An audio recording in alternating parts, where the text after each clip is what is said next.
मैं ग्राम प्रधान ग्राम पंचायत गुराऊ मदनपुर फिरोजाबाद।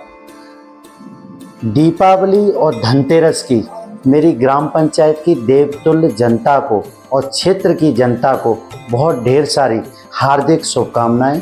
और आप लोगों से मेरी अपील है कि आप पटाखों से दूर रहें। पटाखे सेहत के लिए हानिकारक होते हैं और वातावरण में पॉल्यूशन को फैलाते हैं। हम लोग सांस लेते हैं, हमारे बुजुर्ग जो हम लोगों की पीढ़ी को यहाँ तक लेके आए हैं उन लोगों को सांस लेने में दिक्कत होती है और वातावरण दूषित होता है। तो आप लोग इसका ध्यान रखें। और ये दीपावली बहुत ही हर्षोल्लास का त्यौहार है। आप धूमधाम से मनाएं और सफाई करें और मिठाइयाँ खाएं और प्रेम से लोगों के गले मिलते हुए मनाएं। लड़ाई झगड़े से दूर रहें, क्योंकि लड़ाई झगड़ों से सिर्फ और सिर्फ बर्बादी होती है, उन्नति नहीं होती है। आप सभी का बहुत बहुत धन्यवाद। नमस्कार दोस्तों, मैं आदित्य प्रताप सिंह और आज हमारे साथ मौजूद हैं ग्राम पंचायत गुराऊ के युवा प्रधान इंजीनियर अखिलेश कुमार जी। पहले तो आपका बहुत बहुत स्वागत है प्रधान जी। पहले तो मैं आपसे जानना चाहूँगा, आप कैसे प्रधानी आपने स्टार्ट की? आप तो हो सकता था तो आप कहीं दूसरे क्षेत्र में जा सकते, मगर आपने यही क्षेत्र का चुना। बहुत बहुत धन्यवाद आदित्य प्रताप सिंह पत्रकार महोदय कि आपने हमें इंटरव्यू के लिए यहाँ आमंत्रित किया और पूछा कि हम दूसरे क्षेत्र में भी जा सकते थे। बिल्कुल जा सकते थे और क्षेत्र में थे। सबसे पहले मेरा जीवन का जो संघर्ष शुरू हुआ वो बहुत ही मेहनत और मजदूरी से शुरू हुआ और उसके बाद फिर हमने AIEEE का एग्ज़ाम क्वालिफाइड किया। फिर उससे सेंट्रल यूनिवर्सिटी से एक से हमने BTech किया, गेट क्वालिफाई किया, फिर उसके बाद MTech किया। ये बहुत संघर्ष वाला जीवन था हमारा। पढ़ने के लिए इतना पैसा था नहीं, पिताजी गुजर गए थे। तो सभी लोग जानते हैं कि जिनके पिता नहीं होते हैं उन्हें बहुत मुश्किल से और लोगों का सामना करना पड़ता है। कुछ समाज में ऐसी गतिविधियां भी होती हैं कि जो लोग कहते हैं कि मतलब ये तो गरीब है, ये कुछ नहीं कर पाएगा। उसके बाद मैंने MBA किया और उसके बाद मैं एक इंजीनियरिंग कॉलेज में पढ़ाने लगा, Ambalika institute of management technology जो लखनऊ में है, उसमें पढ़ाने लगा। मेरा इंटरव्यू के थ्रू हुआ था उसमें प्लेसमेंट। उसके बाद फिर हम सोचे कि मुझे अधिकारी बनना है, समाज सेवा करनी है। जैसे पहले कुछ कागज़ पत्तर होते, तहसील में जाते थे या कहीं ब्लॉक पे जाते थे, कोई काम कराने जाते थे तो अधिकारी ध्यान नहीं देते थे, सुनते नहीं थे। तो हम सोचते थे कि 90% जनता ऐसी है जिसका मतलब थोड़ा समस्या है और 10% तो बड़े आसानी से अपना काम करा लेते हैं। उसके बाद फिर मैं सोचा कि मुझे सिविल सर्विस में जाना चाहिए। तो सिविल सर्विस की मैंने प्रिपरेशन दिल्ली में की और IAS का प्रीलिम्स 2018 और 19 में क्वालिफाई किया। उसके बाद जो है माता जी की तबीयत जो है ठीक नहीं रहती थी, तो वहाँ से मेरा प्लेसमेंट हुआ। इंटरव्यू दिया हमने तो जर्मनी के लिए एक रोबोटिक्स कंपनी थी। फिर मेरा पासपोर्ट और वीज़ा बनना था तो उसमें कुछ कमी आ गई, दिक्कत आ गई, तो वो नहीं बन पाया। तो मैंने जो है कैंसिल कर दिया प्रोग्राम। इधर माता जी की भी तबीयत ठीक नहीं रहती थी। फैमिली कंडीशंस कुछ ऐसी थी कि माँ की देखरेख करने वाला मैं ही था और लोग थोड़ा सा ध्यान नहीं दे पा रहे थे या उनका कुछ होगा अपना सिस्टम। तो फिर मैंने जो है दिल्ली में प्रिपरेशन की, फिर माता जी की देखरेख की। माता जी की देखरेख करने के बाद ये हुआ कि भाई नौकरी और माता जी की देखरेख एक साथ नहीं चल सकती। फिर मैंने जो है नौकरी से रिजाइन देने का सोचा, लेकिन मेरा ड्यूटी फ्रॉम होम हो गया क्योंकि जर्मनी नहीं जा सका था मैं। तो फिर मेरा SCL टेक्नोलॉजी में एज ए सॉफ्टवेयर इंजीनियर हो गया था ऑफ रोल पर। तो मैं ऑफ रोल पे था एग्जीक्यूटिव इंजीनियर। तो फिर मैंने वहाँ नौकरी की और तैयारी भी की साथ साथ, दोनों चीज़ें। फिर मैं आ गया तो यहाँ समाज सेवा करने लगा और बिजनेस डाला मैंने पोल्ट्री फार्मिंग का। तो उस बिज़नेस को धीरे धीरे करके बहुत बढ़ाया। ड्यूटी फ्रॉम होम घर से काम किया। जब बिज़नेस अच्छे से बढ़ गया फिर मैंने उससे रिजाइन दे दिया नौकरी से। उसके बाद मैं समाज सेवा करने लगा। लोगों के जो भी काम होते थे और छोटे मोटे काम होते थे, कोई भी आता था जुड़ता था तो उनके काम करता था। गांव में भी आता था। फिर एक थी कि हमारी बहनों की शादी हुई तो कितना कष्ट देखना पड़ा। और परेशानियां भी हुई, क्योंकि परिवार में लोग थोड़े इधर उधर थे, सिस्टम ठीक नहीं था, क्योंकि पिताजी जब होते हैं तो वो परिवार को बांध के रखते हैं। तो मैंने देखा तो मैं गरीब बच्चियों की शादी में दान टाइप का जो होता है वो करने लगा, लोगों के बीच जा करके मैं कहता था कि अगर कोई गरीब है तो मुझे बताइए। तो मैं समाज सेवा करने लगा। जसवंत नगर क्षेत्र में भी मैंने खूब समाज सेवा की, सिरसागंज विधानसभा में खूब की, अपने गांव में की। फिर अपने जो नेता हैं भारतीय जनता पार्टी के अभी फिलहाल मंत्री जी, माननीय मंत्री जी के यहाँ भी जाके लोगों के काम करवाने लगा, और हरिओम विधायक जी हमारे माननीय नेता जी, उनके यहाँ भी जाके हम काम करवाने लगे। इन सबका आशीर्वाद रहा हम पर, और जो है हमारे जनता के काम होने लगे। समाज सेवा के बाद आपने प्रधानी क्यों चुना? समाज सेवा के जरिए आप मदद कर सकते थे, ऐसा क्या था? जब मैं समाज सेवा में था जी, तो लोगों ने मुझसे कहा कि आप मेहनत करते हो, अच्छा काम करते हो। मैंने कभी किसी के विकास कार्य में कोई बाधा नहीं डाली, कभी किसी को रोका नहीं। तो लोगों ने हमसे कहा कि आप प्रधानी का चुनाव लड़िए। मैंने कि मैं प्रधानी का तो नहीं लड़ूंगा, लेकिन जिला पंचायत में लड़ूंगा एक दिन। तो फिर हुआ ये कि 2021 में मुझे लोगों ने इनवाइट किया, मैं आया, चुनाव लड़ा। तो लोग हमारे साथ ज़्यादा थे, फिर मैं लोगों की सहमति में चुनाव लड़ा। लेकिन जो हमारे पूर्व प्रधान थे नवीन कुमार, तो दिवाकर समाज से थे, तो वो जीते और हम दूसरे नंबर पे आए। उसके बाद भी मैं लोगों के बीच रहा, समाज सेवा मैंने जो है नहीं छोड़ी, और लोगों का काम कराने लगा। उनके विकास कार्यों में मैं कभी बाधा नहीं किया। जो हमारे पूर्व प्रधान थे बहुत अच्छे स्वभाव के थे, अच्छे व्यक्ति थे। और दूसरी चीज़, अब लोगों ने उनके प्रति क्या भ्रांतियाँ पाल रखी हैं ये तो नहीं मालूम, लेकिन एक सीधे स्वभाव जो होता है ना, वो अधिकारियों के साथ मिलजुल के विकास कार्यों को कराना। तो मैंने कभी बाधा नहीं डाली, लेकिन लोगों की सेवा करता रहा। मैं सेवा करता था, तो ऊपर वाले की पता नहीं क्या इच्छा हुई, क्या नहीं हुआ, हमारे पूर्व प्रधान हम लोगों के बीच नहीं रहे। इस बात का बहुत दुख है हम सब लोगों को, ये ग्राम पंचायत को है। तो सरकार ने जब वो उनका निधन हो गया तो सरकार ने जो है उपचुनाव अनाउंस किए। तो फिर लोगों ने बोला कि आप आ जाइए। फिर मैंने कहा कि नहीं, उनकी पत्नी लड़ेंगी तो हम चुनाव नहीं लड़ेंगे। फिर उनकी पत्नी लड़ी नहीं, फिर हम चुनाव लड़े, लोगों ने हमें समर्थन दिया, हम जीते। तो अगस्त 2023 को मैं जीत गया चुनाव, 8 अगस्त को। उसके बाद में शपथ हुई, सेवा में आया। लोगों की जो उम्मीदें थी कि आप पढ़े लिखे हो, संघर्षशील हो, तो मैं ठीक है, मैं उम्मीदों पर खरा उतरूंगा और काम करूंगा। अभी तक क्या क्या विकास कार्य कराए जो लोगों की उम्मीद से थे, और जो कुछ अलग भी कराए होंगे आपने?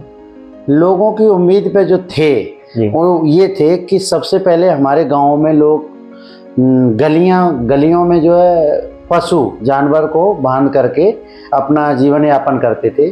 उससे क्या होता था कि गरीबों के बच्चे जैसे स्कूल जा रहे हैं तो किसी ने भैंस ने लात मार दी, या कोई गिर गया, या उनकी ड्रेस गंदी हो गई, या जो भी उनके रिलेटिव्स आते थे वो परेशानी उठाते थे, किसी की गाड़ी नहीं जा पाती थी जगह तक।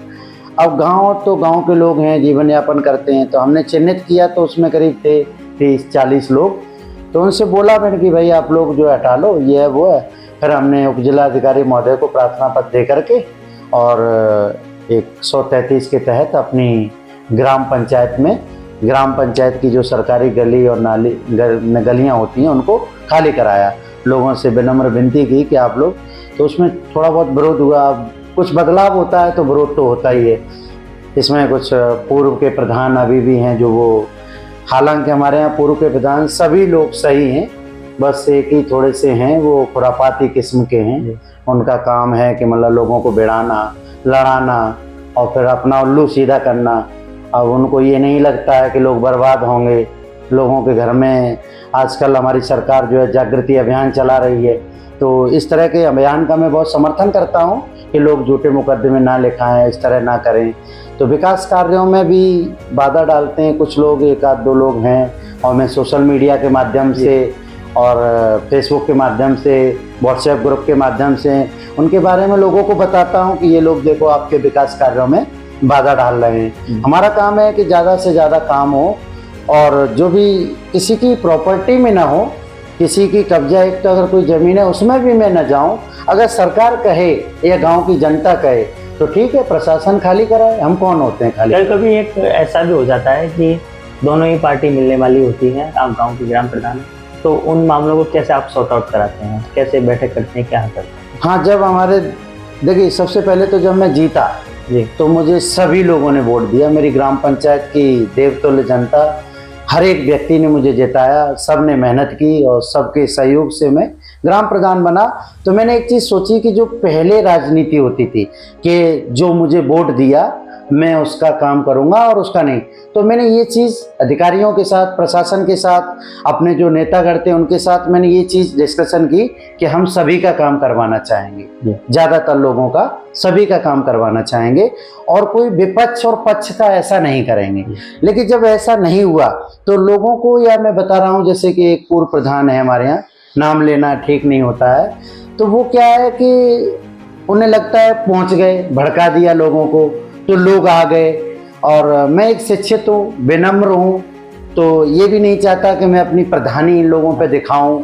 और मैं कोई ऐसा तो है नहीं 5 साल के लिए हूँ, और मैं तो वैसे ही 2 साल के लिए बना हूँ उपचुनाव में, तो मैं क्यों ऐसा करूं किसी के साथ कि नहीं मैं प्रधान हूं। पहले डरा के धमका के लोगों ने रखा, लेकिन मैं ये चाहता हूं कि जनता आए, अपनी बात को रखे और मैं कोई भी विकास कार्य उसको करूं। जब दोनों पक्ष के लोग हमारे सामने आते हैं तो हम दोनों को बहुत ही शालीनता से समझाते हैं और कहते हैं देखो आपका कोई लॉस नहीं हो रहा है, आप इसको करा लो, आपको फायदा ही है। जैसे नाली है, गली है, खरंजा है, या कहीं कोई सरकारी विकास कार्य आया है, कोई बिल्डिंग बननी है, तो लोग कह रहे हैं कि हम यहाँ ये इस्तेमाल करते, वो मैं करो, आप फिर साइड में हो जाओ थोड़े से, हमें ये अपना विकास कार्य कर लेने दो, हम यहाँ बहुत साफ सुथरा स्वच्छ बना देंगे। थोड़ा बहुत हल्की फुल्की प्रशासन से भी दिक्कतें हुई। प्रशासन जैसे कि मान लो कभी कभार तहसील से मदद नहीं मिली, कभी बहुत अच्छी मदद मिली, कभी ब्लॉक से मदद नहीं मिली, कभी बहुत अच्छी मिली। हालांकि अभी सब सरकारी जो महकमा है, प्रशासन है, वो बहुत अच्छा सपोर्ट कर रहा है न्याय हित के लिए। अन्याय के लिए तो देखो कोई अधिकारी नहीं कहेगा।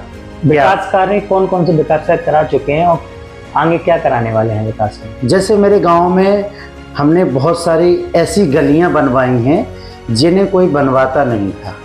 सोचते थे कि हम इनके बुरे हो जाएंगे, उनके बुरे हो जाएंगे, तो हमने कहा कि हम बनवाएंगे सभी पक्षों को सहमत करके। और जैसे कि सभी सहमत हैं, कोई एक लोग अगर सहमत नहीं है तो मैं ठीक है, तुम सहमत न रहो, तुम प्रशासन के पास जाओ, प्रशासन जो कहेगा हम कर देंगे, अगर प्रशासन रोकेगा तो हम रोक देंगे। जैसे राजस्व विभाग के लेखपाल साहब होते हैं, एसडीएम साहब, तहसीलदार साहब उन्हें ऑर्डर देते हैं तो वो अपना काम करते हैं। जमीनी स्तर का ग्राम पंचायत का जो अध्यक्ष होता है जमीन का, वो प्रधान होता है, ग्राम प्रधान। और जैसे कि सेक्रेटरी साहब होते हैं, वो राज्य और वित्त के जो देखरेख के हकदार होते हैं, तो उनके लिए मैं काम करता हूँ। उनसे बोल देता हूँ कि आप शिकायत करो जी, निपटारा करेंगे। जैसे बहुत गलियाँ बनवाई हमने लोगों की जो बहुत दिक्कतें थी। और ग्राम पंचायत में मेरे में काम भी बहुत ज़्यादा है, मैं 2 साल में नहीं करा सकता। ये बहुत ही प्रमुखता की बात है कि बहुत ज़्यादा काम है। अगर मैं 10 साल में लेना तब मैं अपनी पंचायत को एक बहुत सुंदर और एक मॉडल और बहुत अच्छा गांव बना के दे सकता हूं। तो लोगों को आज तो देखने में और भड़काने में थोड़ा सा दिक्कत होती होगी, लेकिन भविष्य में अगर मॉडल गांव बनेगा, सारी सुविधाएं होगी, बिजली, पानी, लाइट की, अच्छी बिल्डिंग की, अच्छे स्कूल होंगे, मॉडल स्कूल होंगे, स्मार्ट क्लासेस होंगी, तो जैसे उसी में से सरकार द्वारा पूरा प्रबंधन केंद्र, जिसे इंग्लिश में आरआरसी सेंटर कहते हैं, उसको हमने बनवाया। जगह की समस्या आ रही थी, वो भी हमने पोलाइटली जगह का इंतजाम करवा लिया। राशन की दुकान, जो सरकार की बहुत ही प्राथमिकता है कि सभी को अन्न का अधिकार है, तो जिसको राशन नहीं मिलता है, गेहूं और चावल, तो उसके लिए हमने राशन की कोठा बोलते हैं जिसे, वो दुकान बनवाई और उसको सही करवाया। अब जगह थोड़ी सी भत्त के लिए रह गई है, मिट्टी भराव के लिए परमिशन मिलनी है एडीएम साहब से, तो वो प्लान होके अच्छा हो जाएगा। जैसे कुछ गलियां बनवाई और भी कुछ जैसे डॉक्यूमेंट होते हैं लोगों के, तो उन्हें सरल कराया सेक्रेटरी साहब से और लेखपाल साहब से बोल करके।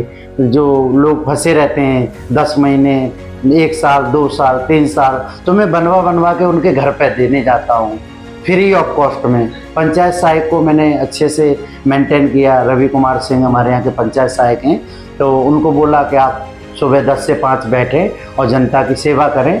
और शुरू में थोड़ी समस्याएं, बाद में सब ठीक होने लगा। सोशल मीडिया पर भी देखा जाता है कि आप लगातार एक्टिव रहते हैं, साथ ही साथ आप बैठ के करके लोगों की जन समस्याओं को सुनते हैं, वो कैसा आपके मन में आया कि जन समस्या भी सुननी चाहिए?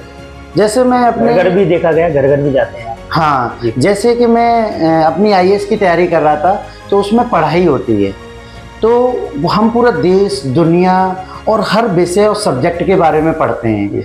तो उसमें मैंने देखा जो अच्छे अधिकारी हैं हमारे, और सारे नेता अच्छे गढ़ होते हैं, लेकिन कुछ नेता ऐसे होते हैं जो जमीन से जुड़े हुए होते हैं। जैसे कि हमारे माननीय मंत्री जी हैं, जैसे कि विधायक जी हैं हरिओम यादव जी, अतुल भैया जी हैं हमारे बड़े भैया, और विजय भैया जी हैं, सुमित भैया जी। तो ये जमीन से जुड़े हुए नेता हैं। ये लोग क्या लोगों के पास जाते हैं, समस्या को देखते हैं, उनकी सुनते हैं। तो इन्हीं को हमने देखा, कॉपी किया और उनके पास जाने लगे, बैठ के करने लगे। उनकी क्या समस्या है, छोटे मोटे विवाद हमने वहीं सुलझा दिए।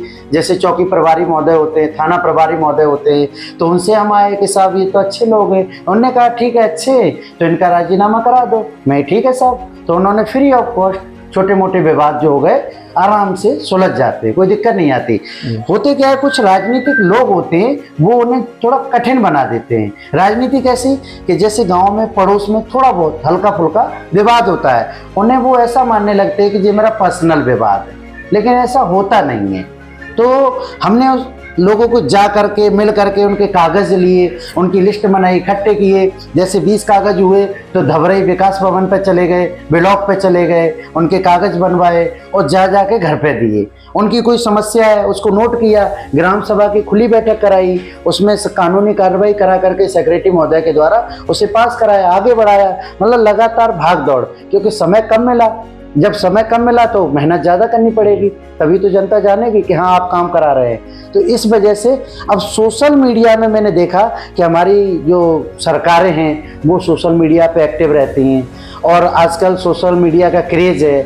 जैसे कि हम कोई बात है तो एक लोग से जाके कहें तो वो 1, 2 को 10 को पता चलेगी। सोशल मीडिया के माध्यम से हजारों को, 10,000 को, जैसे आपने ही कहा कि हमें भी पता चलता रहता है। तो हमारे पत्रकार महोदय भी देखते रहते हैं सब जगह से, और काफ़ी सपोर्ट भी करते हैं। कोई न्यूज़ दो तो वो तुरंत निकालते भी हैं।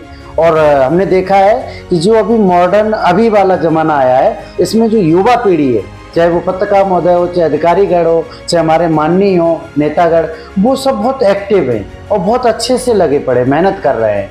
जो आज की युवा पीढ़ी है, हमारे पूर्वजों ने तो हमको दिया ही विरासत में कि आप हमारे देश की ऐसे सेवा करो, ऐसे करो। हमने कहा कि जब बढ़ेगा गांव तो बढ़ेगा देश, तो उसको सोशल मीडिया के माध्यम से लोगों को जागरूक किया। तो इससे क्या होता है कि जो दूसरी अदर पंचायतें, वहाँ के प्रधान महोदय भी, हमारे साथी महोदय भी जागरूक होते हैं, काम करते हैं, तो वो देखते हैं कि क्या आया है, कैसे आया है। अब मैंने कोई सोशल मीडिया का एक व्हाट्सएप ग्रुप बनाया हुआ है 2-3, तो उसमें लोगों को परिचय करा देते हैं। 2,000 लोगों को वहाँ पता चल जाता है, करीब सोशल मीडिया से 10-15 हज़ार लोगों को पता चल जाता है। तो हमारी बात को अच्छे से, और जो बात वैसी होती है उसे मैं माइक लेके गाँव में घूम जाता हूँ, तो लोग जान जाते हैं हमको। लगातार जागरूक किया जा रहा है। हाँ, लगातार जागरूक किया जाता है। सफाई पे भी विशेष ध्यान दिया जा रहा है। हाँ, सफाई पे हमारी सरकार स्वच्छ भारत मिशन जो चला रही है, और हमेशा इतना मतलब माननीय मोदी जी का बहुत बहुत धन्यवाद कि उन्होंने स्वच्छता पे ध्यान दिया। हमारा देश 80 से 90% बहुत अच्छा साफ हो गया है, बहुत अच्छे तरीके से। आज हम कहीं भी जाते हैं तो बहुत साफ सफाई मिलती है, बहुत अच्छा लगता है। सफाई से देखिए क्या है, लक्ष्मी जी का वास होता है, लोग सफाई से अपना जो है प्रेम करते हैं, घरों में सफाई होती है। तो आजकल हर जगह सफाई हो रही है। अधिकारीगण भी आते हैं, सफाई करवाते हैं, करते हैं। सफाई कर्मचारी जैसे थोड़े से गांव में राजनीति होती है, लोग बाग आते हैं, वो कहते हैं कि भाई तुम वहाँ मन जाओ सफाई करने, तो हम उनको सफाई कर्मचारियों को भी अच्छे से भेजते हैं, वो आज वहाँ चले जाओ, आज स्कूल में चले जाओ। अब जैसे कोई समस्या है 70 साल पुरानी, इन्होंने छटपुट विकास किया जो हमारे पूर्व प्रधान थे, तो अब ज़्यादा समस्याएं इकट्ठी हो गई। अब वो हर कोई प्रधान हमारी तरह विकास करता तो इतनी समस्याएं नहीं होती। तो हम सफाई पे भी ध्यान देते हैं, पानी की समस्या पे भी ध्यान देते हैं, लेकिन अब फंड हमारी पंचायत का थोड़ा कम है, तो अब समय भी 2 साल का है, तो जितना समय मिलता है उतना हम करते हैं। अब जैसे फंड सरकार से आ रहा है तो हम काम लगाने की सोच रहे हैं, तो लोग कह रहे हैं कि सब सही चल रहा है, तो कुछ नहीं, जैसे राजनीतिक लोग हैं, हम उनसे ये कहना चाहते हैं राजनीतिक लोगों से, ठीक है आपका विरोध है, आप विरोध कर सकते हैं, आपका अधिकार है, लोकतंत्र है, फंडामेंटल राइट सबके लिए है, लेकिन आप विरोध नहीं है फिर भी जबरदस्ती जाके विरोध कर रहे हैं। ऐसा नहीं होगा, वैसे नहीं होगा। पहले आप कह रहे हैं कि आप काम कराओ हमारा, और फिर कह रहे हैं कि हम नहीं करने देंगे। तो ये कहीं ना कहीं गलत है। तो मैं अपनी ग्राम पंचायत की जनता से विनम्र निवेदन करना चाहूँगा कि आप लोग जागरूक हों, सही और गलत को पहचानें और देखें कि अगर विकास सही है तो आप जरूर करवाएं और रास्तों को खाली रखें। रास्तों से विकास होता है, गांव की उन्नति होती है, गाड़ी निकल के जाती है तो आपके यहाँ सामान पहुंचता है, बच्चे स्कूल जाते हैं। युवा और बच्चे हमारे देश का भविष्य हैं।